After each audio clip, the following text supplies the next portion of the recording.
Assalamualaikum warahmatullahi wabarakatuh.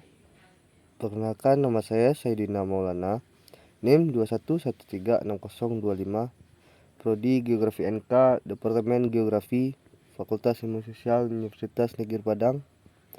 Baiklah, kali ini saya akan menjelaskan mengenai materi sifat tanah. Pengertian tanah. Pengertian tanah bila merujuk dari pendapat M. Isa Darmawijaya tahun 1990 merupakan suatu akumulasi tubuh alam bebas yang menduduki sebagian besar permukaan planet bumi ini. Di tempat inilah dapat tumbuh tanaman. Tanah juga memiliki beragam sifat khusus sebagai akibat dari pengaruh iklim dan jasad hidup yang membentuknya. Sifat-sifat tanah. Di permukaan bumi ini ada berbagai jenis tanah yang bisa ditemukan. Masing-masing tanah yang terletak di tempat-tempat yang berbeda juga memiliki sifat-sifat yang berbeda satu sama lain.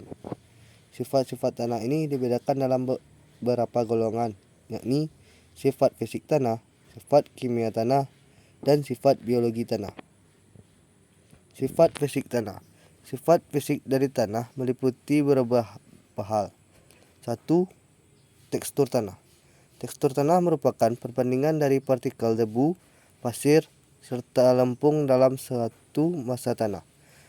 Tekstur tanah ini sangat mempengaruhi kemampuan tanah dalam hal daya serap air, ketersediaan air dalam tanah, infiltrasi, dan juga laju pergerakan air.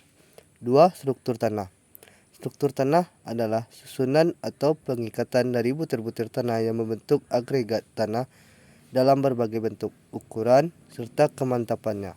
Di lahan yang berupa rawa atau gurun, struktur tanah ini kurang atau tidak terbentuk dikarenakan butiran tanahnya yang tunggal dan tidak terikat satu sama lain. Selain itu, struktur tanah ini juga bisa berubah dari struktur tanah aslinya dikarenakan tindakan manusia. Misalnya saja kegiatan para petani dalam melakukan pembajakan, pemupukan, serta pengolahan tanah yang bisa mengubah struktur tanah aslinya. 3. Konsistensi tanah. Merupakan sifat fisik tanah yang menunjukkan besar kecilnya gaya kohesi dan adhesi tanah pada berbagai kelembapan. Sederhananya, konsistensi tanah bisa dipahami sebagai reaksi tanah ketika terdapat tekanan, seperti gejala gelincir, kegemburan, kelihatan, dan juga kelekatan tanah. Konsistensi tanah ini dipengaruhi oleh tekstur tanah, kadar bahan organik dari tanah, kadar koloid, dan juga lengas tanah. 4. Warna tanah. Warna tanah merupakan suatu hal yang bisa menjadi petunjuk dari beberapa sifat tanah lain. Penyebab umum dari adanya perbedaan warna permukaan tanah ini adanya karena perbedaan kandungan bahan organik dalam tanah. Semakin tinggi kandungan bahan organik, maka tanah akan semakin gelap warnanya. 5. Suhu tanah. Suhu tanah merupakan salah satu faktor yang berpengaruh terhadap kegiatan mikrobiologi dan perkembangan dari biji tanaman secara umum. Semakin tinggi suhu suatu tanah hingga mencapai batasan tertentu, maka semakin meningkat pula kegiatan mikrobiologi dan perkecambahan yang bisa terjadi. 6. Lengas tanah. Lengas tanah juga disebut sebagai kelembapan tanah. Lengas tanah ini juga adalah kandungan air yang mengisi sebagian atau seluruh pori-pori tanah yang terdapat di atas muka air tanah. Air yang ada di pori-pori tanah dan merupakan air tanah tidak termasuk dalam lengas tanah ini. Pada dasarnya, seberapapun keringnya tanah, di dalam tanah tersebut selalu terkandung lengas tanah atau soil moisture. 7. Permeabilitas tanah. Permeabilitas tanah merupakan kecepatan air dalam merembes ke dalam tanah secara horizontal dan vertikal melalui pori-pori tanah. Kecepatan perembesan air ini dipengaruhi oleh tekstur tanah. Permeabilitas tanah juga diartikan sebagai kecepatan tanah dalam menyerapkan air ke dalam kondisi jernih. 8. Porositas tanah. Porositas tanah merupakan perbandingan dari pori-pori tanah terhadap volume massa tanah. Porositas tanah ini dinyatakan dalam persentase. Untuk tanah yang mampu dengan mudah atau cepat meresapkan air, maka tanah tersebut disebut tanah porous karena memiliki rongga pori-pori yang dominan. Tanah yang bersifat porous ini contohnya adalah tanah berpasir, Tanah yang tidak bersifat poros contohnya tanah lempung. 9. Drainase tanah. Drainase tanah adalah kemampuan tanah dalam mengalirkan serta mengetuskan kelebihan air yang ada di dalam tanah atau di permukaan tanah.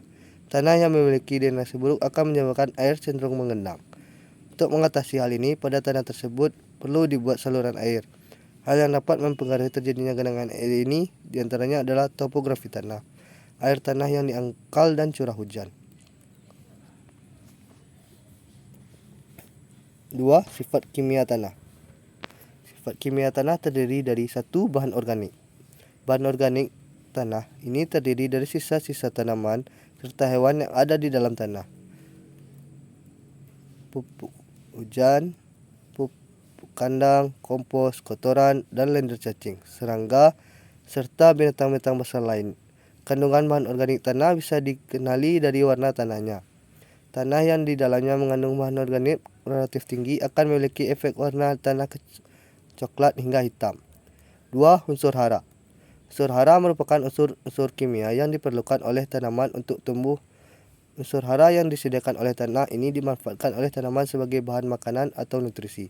Sebab tanaman juga membutuhkan unsur hara di samping kebutuhan akan oksigen dan karbon dioksida. 3. pH tanah. pH tanah merupakan sifat kimia tanah menunjukkan derajat keasaman dari tanah. pH tanah ini disebut normal jika nilainya berkisar 6,6 hingga 7,5.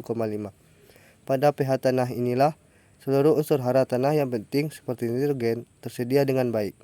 Sedangkan bila tanah pada kondisi sangat asam dengan pH kurang dari 4, maka reaksi kimia dalam tanah bisa menyebabkan unsur-unsur hara dalam tanah seperti unsur aluminium, magnesium, dan besi jadi memiliki konsentrasi tinggi. Akibatnya, hal ini justru bersifat meracuni.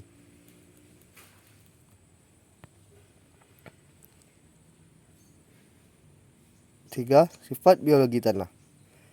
Sifat biologi tanah terdiri dari 1. Total mikroorganisme tanah. Merupakan jumlah dari total mikroorganisme yang ada di dalam tanah yang berpengaruh terhadap tingkat kesuburan tanah. Ketersediaan mikroorganisme dalam jumlah yang tinggi menunjukkan adanya keseimbangan komponen di dalam tanah. Komponen yang dimaksud antara lain sebagai suplai makanan, energi, serta temperatur yang cukup. 2. Jumlah fungi atau jamur tanah. Jumlah fungi merupakan ketersediaan dari fungi di dalam tanah yang berperan dalam membantu dekomposisi bahan organik pada tanah yang bersifat asam. 3. Jumlah bakteri pelarut fosfat. Merupakan bakteri tanah yang berperan dalam mempengaruhi bahan organik dengan cara melarutkan kandungan fosfat yang ada dalam tanah. 4. Total respirasi tanah. Merupakan pengukuran dari respirasi tanah yang akan menentukan tingkat aktivitas mikroorganisme tanah. Jika tingkat sirkulasi tanah semakin tinggi, maka jumlah organisme tanah juga akan semakin banyak. Baiklah, hanya sekian yang dapat saya sampaikan. Assalamualaikum warahmatullahi wabarakatuh.